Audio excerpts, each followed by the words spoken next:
పూర్తి వివరాలకు చదవండి రేపటి అక్షర శిల్పం దినపత్రికలో.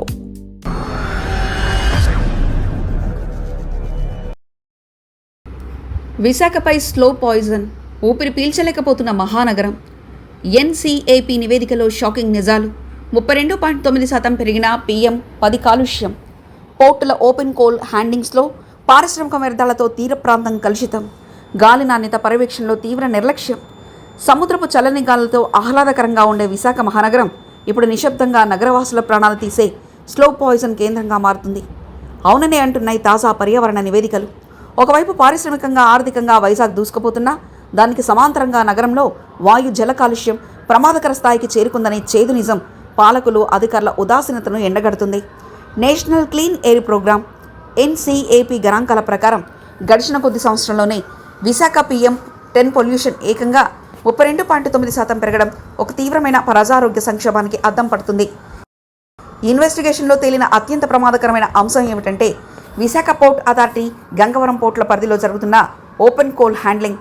బొగ్గు రవాణా నిల్వ అంతర్జాతీయ నిబంధనల ప్రకారం బొగ్గు నిల్వలపై రక్షణ కవచాలు, వీనీరింగ్, విండ్ ఫెన్సింగ్, గాలి అడ్డుగోడలు ఏర్పాటు చేయాలి. కానీ స్థానికంగా పరిశీలిస్తే సాంప్రదాయ వాటర్ స్ప్రింకింగ్, నీళ్లు చనడం మినహా ఆధునిక dry fog, water mist suspension వ్యవస్థలను చాలా చోట్ల నామమాత్రంగా వాడుతున్నారు. రాత్రి వేళల్లో బహిరంగ లారీలు, రైల్వే వ్యాగన్ల ద్వారా బొగ్గును తరలిస్తుండటంతో నగరంలో నివాస ప్రాంతాలపై నల్లటి బొగ్గు ధూళి పేరుకుపోతుంది.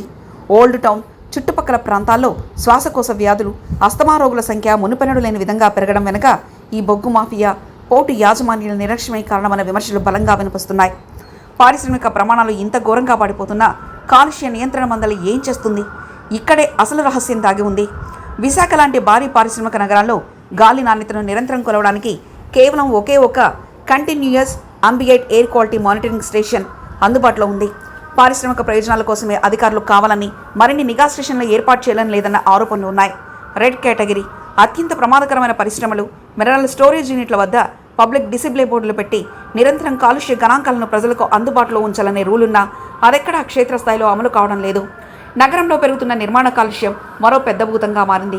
జీవీఎంసీ నూతన నిబంధనల ప్రకారం ప్రతి నిర్మాణ స్థలంలో డస్ట్ నియంత్రణ, గ్రీన్ మ్యాట్లు వాడడం, PM 2.5 మానిటర్లు పెట్టడం తప్పనిసరి. కానీ భీమిలి, మధురవాడ, ఆనందపురం రూట్లలో వెలుస్తున్న వందలాది అపార్ట్మెంట్లు, కమర్షియల్ కాంప్లెక్స్ల వద్ద ఈ రూల్స్లు గాల్లో కలిసిపోయాయి. నిర్మాణ వ్యర్థాలను రహదారుల పక్కన, డ్రైనేజీలో ఇష్టారంగా పారబోస్తున్న జీవీఎంసీ టౌన్ ప్లానింగ్ అధికారులు కన్నెత్తి చూడడం లేదన్నది బహిరంగ రహస్యం. సముద్ర తీరం విశాఖకు మకుటం లాంటిది.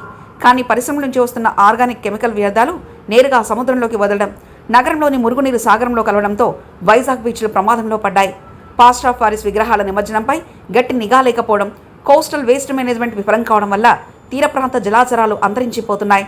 గ్రేటర్ విశాఖ సిటిజన్స్ ఫోరం ప్రతినిధులు ఇటీవలే జిల్లా కలెక్టర్కు సమర్పించిన 6 సూత్రాల కార్యాచరణ నివేదికలో ఒక కీలక విషయాన్ని ప్రస్తావించారు. సాంప్రదాయ పద్ధతులు వీడి డేటా ఆధారిత కాలుష్య నివారణ చర్యలు తీసుకోకపోతే వైజాగ్ పర్యావరణ పరంగా కోలుకోలని దెబ్బతింటుందని హెచ్చరిస్తున్నారు.